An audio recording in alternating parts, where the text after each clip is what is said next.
All right, so welcome to More About Education. One of the things that, as a good educator, you should always be refining, working on.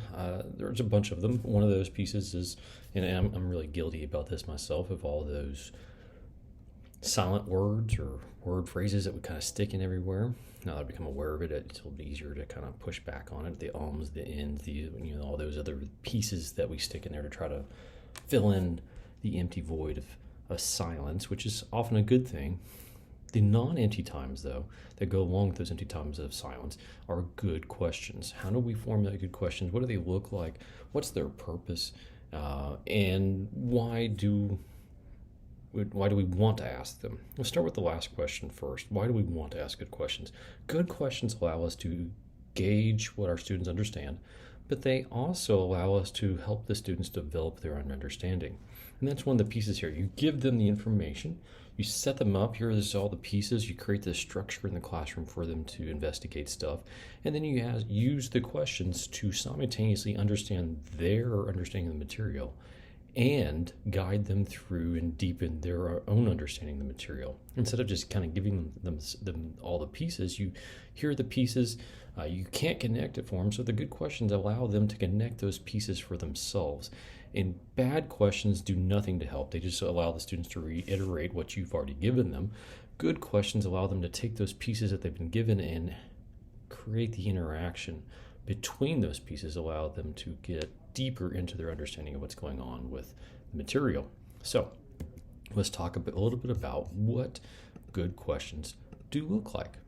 So I have a couple questions here. One, not so good. One is better. The not so good question, if your goal, and let's keep this in mind, this is all under a particular frame of mind. If your goal is to have students list or know the capitals of every state in the United States, then that's a good question. There is no better question or better way to ask that question. You could say, well, multiple choice would be given the option, and that could reduce stress for certain students. Essentially, you're getting them to the point where they need to guess at that point if they don't know, which means that 25% of the time that they will get the answer right. The other side of that is, though, if the question is, why do we want them to know the capitals? Why is it important? Why we know the capitals. That's when we start getting to even a better question. Okay, so let's just start with the surface of this. Just from a classroom management perspective, the reason why this is not such a good question is, who can tell me the capital of Maine? Well, someone in the back of the room is go, I can't, and that's it. The question's been answered. Okay, it's so simply turning that into a statement. Said, someone tell me the capital of Maine, or what is the capital of Maine? Not necessarily directing it at anyone in particular. So at that point, you've done the first step of engaging your audience at a deeper level. Instead of who can, someone is going to no, not me, I'm not going to answer that. It says, what is the capital? Someone in the back of the room, someone sitting on the front of the room who doesn't necessarily want to answer the question out loud actually knows the answer. And then you can start actually calling on people once everybody's been asked the question, everybody's been forced to think about the question for a moment. But let's take it a step further. What else can we do with this? Because there's nothing wrong with either of these questions depending on the purpose.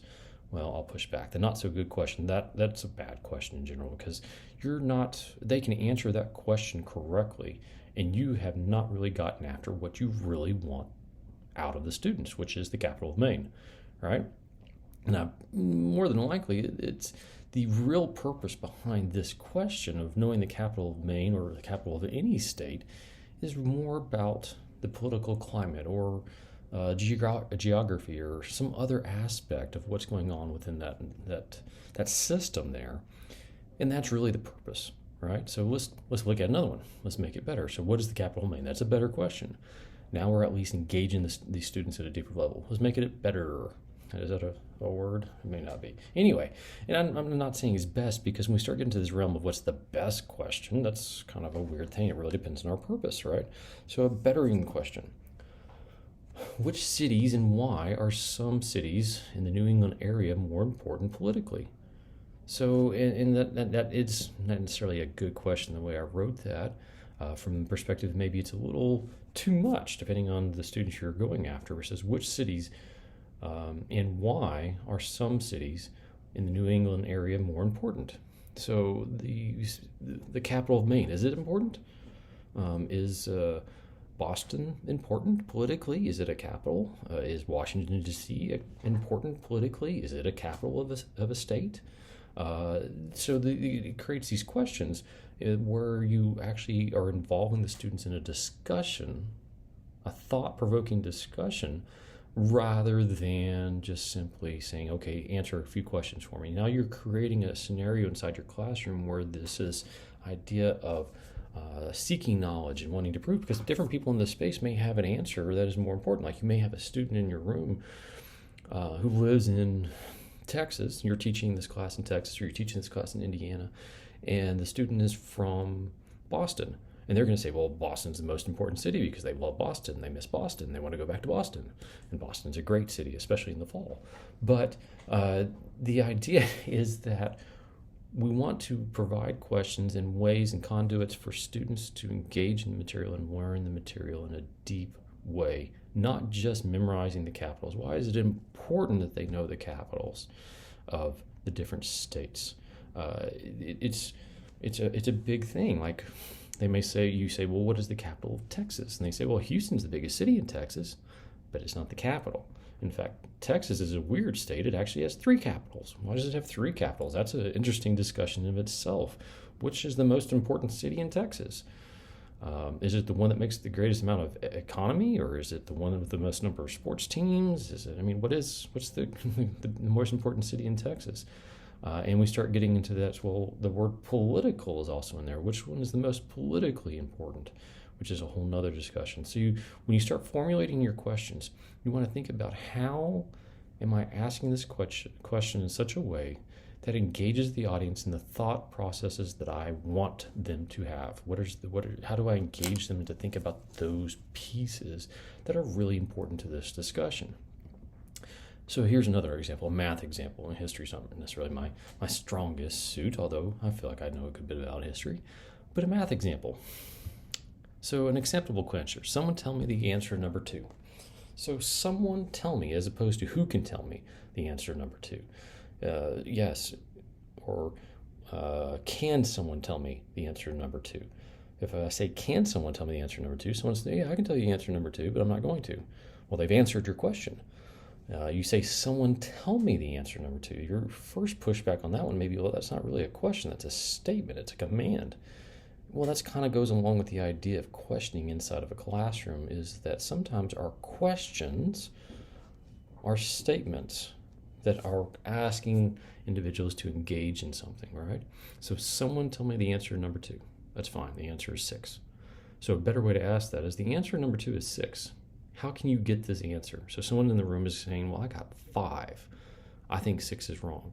Or I got 5, but now I see how 6 is the right answer. If they were bold enough to do either of those 2 statements, you've automatically engaged someone in the classroom in a discussion about the correct procedure that needs to occur to work that particular problem.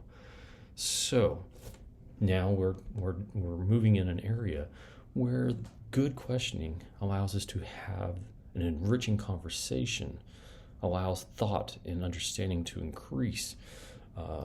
So be careful about your questions and how you develop them. So let's just dig in on that just for a moment. Like, what or how do we develop good questions? What do they look like? Good questions are designed to encourage thinking. They're intended, the idea is thought and understanding in the audience should be developed in some way, or at least demonstrated. So when you ask questions, you're like, how can I get the students or the audience to demonstrate their knowledge to me? How can I get them to demonstrate their understanding of this procedure or this event in history, or what was really going on with Hamlet? Why did he really behave that way? And I've often noted that the entire play of Hamlet, that entire interaction could have been one scene where Hamlet just stood up to the plate and did exactly what he needed to do, which was to take revenge for his father's death, right? But that would be a short movie. The idea is what type of questions are we asking? Are they getting the individuals that were intended to think? Are we making them think using those questions? They address points and topics that students are going to struggle with. Like, for instance, fractions. I have another example I'm going to look at here in a second about fractions. That's something in a math classroom that students always struggle with. So what type of questions, when I'm getting to something about that's going to be dealing with fractions, what type of questions do I need to ask that are going to allow me to help students better understand the material, right? What type of things do I need to do? And these things that I'm going to construct need to be carefully constructed, which means that especially when you're starting off in education, this isn't something you do in front of the students. This is something you kind of have to put a lot of energy into this. As a classroom teacher, I spent more time developing these questions than I did anything else I did. I would spend an hour preparing, a huge chunk of questions that I could then sit down and ask my students. And I'd carefully construct these questions in such a way that would bring out the thoughts that I'm wanting them to have. That's what I did. And then I built my lesson plans and my exams and all that other stuff based upon these questions I created, because that helped me understand or think about what my students were going to be dealing with, struggling with, in the understandings that they would be bringing in, the understandings that they wanted them to leave with, all centered around these questions that I would ask that were carefully constructed, and they're encouraged to create thought. Okay, and I keep going back to that. It's this idea is don't ask questions that have an answer. Ask questions that create thought. And sometimes that means it's a statement more than a question. So fractions. One thing you could do is just say, what does the denominator do? That's just it. That's the question we ask. Instead of saying, someone define the denominator for me. And someone's going to say, well, it's the bottom number. Well, what does the denominator do? More than likely, most students are going to get stopped in their tracks, but there are going to be some of the students that they're actually going to understand. Oh, that tells you how many pieces you have in a whole, right? Two fractions do not have the same denominator. Why is that an issue to us when we add, but not when we multiply them? Now, the difference between question 1 and question 2 there is that now we're getting down to the place of really kind of guiding the students into what we're really trying to address that day in class, right? So what does the denominator do? Well, that doesn't really address the overarching question of if we're trying to add fractions or if we're multiplying fractions. But if we're trying to go in an elementary classroom, especially if we're trying to demonstrate why we have to have a common denominator before we add fractions, but we don't when we multiply, that goes back to us having a complete understanding of what the denominator does. Okay, not just what is a denominator, it's like, what does it do? And then, going even further with that, along that same discussion, explain why 2/3 is larger, part of the typo, than 3/5. Create an example of your own that demonstrates that principle rather. There's not a question mark anywhere in that statement, in those two sentences I have there. One of them is just a flat out statement. Here's the truth. Now, create your own that demonstrates this exact thing. So part of this is them creating something that replicates what you've done. And there's going to be a lot of thought in there. So when we talk about good questions inside of a classroom, we're not just talking about, giving the answer like, okay, how hard can I make this? It's not just about making it hard. It's about making it thought-provoking. It's about making it worthwhile for the student's time, right? So good questions promote thought. Keep harping on that, don't I? So another example, another way to look at this is just say you have your students in small groups. I always had my high school students in pods of 3 or 4. Occasionally I had one student separated by themselves, but that was for a different reason socially. Anyway, in your small groups, determine what effect the most influential text written or read in the U.S. What effect? So not only are we asking the students to identify the most influential text, but we're asking them to identify how that influential text has influenced, right? So there's a lot of stuff that has to be dealt with here. They can't just say, so you agree that this is the most influential text. And in their small groups, they may say, no, I think this is the most influential text.